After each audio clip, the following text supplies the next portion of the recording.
Doctor Bhimrao Ambedkar ने अंग्रेजों के खिलाफ आवाज क्यों नहीं उठाए? क्या अंबेडकर अंग्रेजों के शुभचिंतक थे? उनकी महात्मा गांधी से क्यों नहीं बनती थी? क्या अंबेडकर को मुस्लिमों से हमदर्दी थी? पाकिस्तान के बारे में उनका क्या विचार था? उमेश चतुर्वेदी। तारीख 14 अगस्त 1931। इतिहास की दो महान हस्तियों के मिलन का दिन। एक ओर थे मोहनदास करमचंद गांधी यानी महात्मा गांधी और दूसरी तरफ थे डॉक्टर भीमराव अंबेडकर। इन दोनों के बीच थी चिंता और अविश्वास की चौड़ी खाई।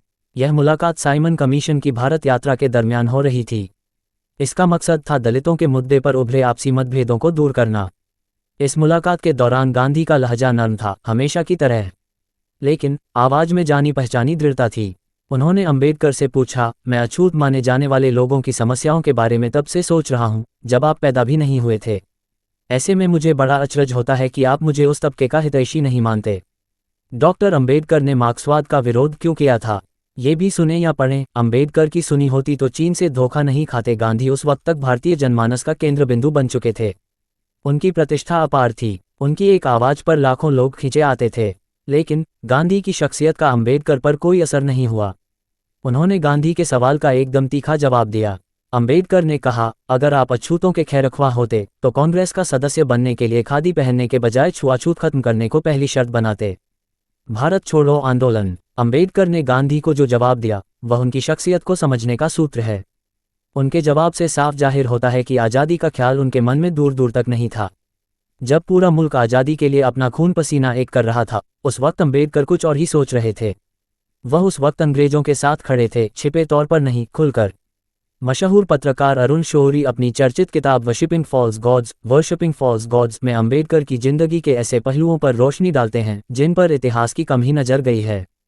इसमें कोई शक नहीं कि संविधान सभा की प्रारूप समिति के अध्यक्ष होने के नाते संविधान को अंतिम रूप देने में अंबेडकर का अहम योगदान है। लेकिन ये भी सच है कि अंबेडकर ने कभी आज़ादी की लड़ाई में हिस्सा नहीं लिया। शौरी अपनी किताब में इसी बिंदु पर ज़्यादा रोशनी डालते हैं। वर्शिपिंग फॉल्स गॉड्स के मुताबिक अंबेडकर की नज़र में स्वतंत्रता आंदोलन ब्रिटिश गुलामी से मुक्ति का संघर्ष नहीं था। वह इसे हिंदुओं और मुस्लिमों का आपसी सत्ता संघर्ष मानते थे।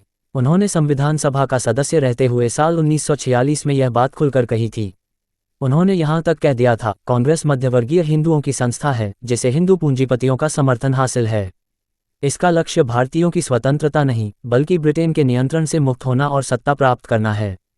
भारत छोड़ो आंदोलन भारत के स्वतंत्रता संग्राम में 1942 के भारत छोड़ो आंदोलन का हिस्सा सबसे महत्वपूर्ण है। इसी आंदोलन के बाद ब्रिटिश हुकूमत को लगने लगा था कि अब भारत को आज़ाद कर देना चाहिए।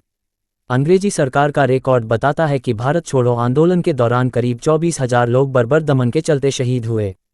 80,000 से ज़्यादा लोगों जेलों में बंद किया गया।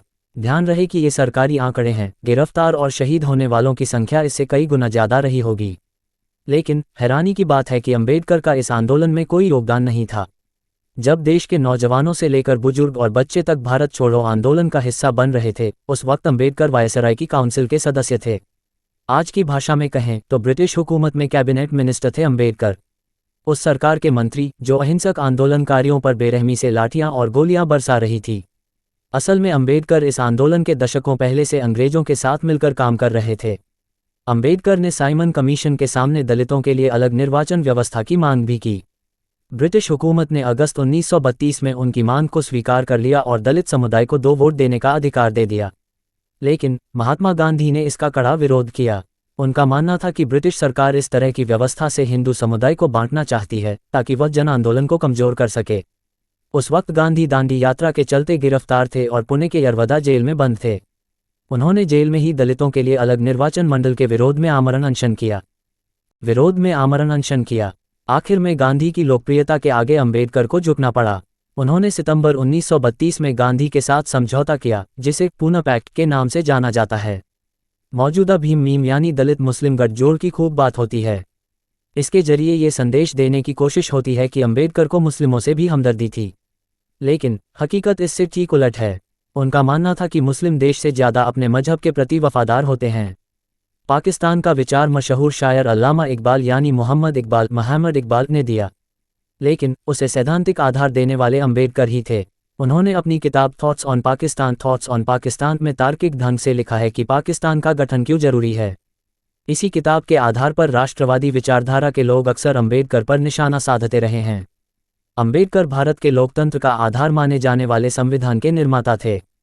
लेकिन खुद अंबेडकर को ही भरोसा नहीं था कि भारत लोकतांत्रिक मुल्क के तौर पर कामयाब हो पाएगा। उन्होंने जून 1953 में बीबीसी को एक इंटरव्यू कहा कि भारत में लोकतंत्र कामयाब नहीं होगा, यानी संविधान बनाने और लागू होने के महज 3-4 वर्षों में ही अंबेडकर के विचार बदल गए थे। इसमें शक नहीं कि अंबेडकर इतिहास पुरुष हैं।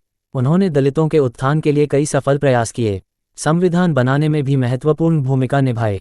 लेकिन उनकी जिंदगी से जुड़े कई असहज करने वाले तथ्य भी हैं, जिन पर वक्त की धूल पड़ गई है। उस धूल को झाड़े बिना अंबेडकर का उचित मूल्यांकन नहीं हो सकता। सूचना सिर्फ मान्यताओं और जानकारियों पर आधारित है। यहाँ ये बताना जरूरी है कि यह मेरा वीडियो किसी भी तरह की मान्यता, जानकारी की पुष्टि नहीं करता है। किसी भी जानकारी या मान्यता को अमल में लाने से पहले संबंधित विशेषज्ञ से सलाह लें। धन्यवाद।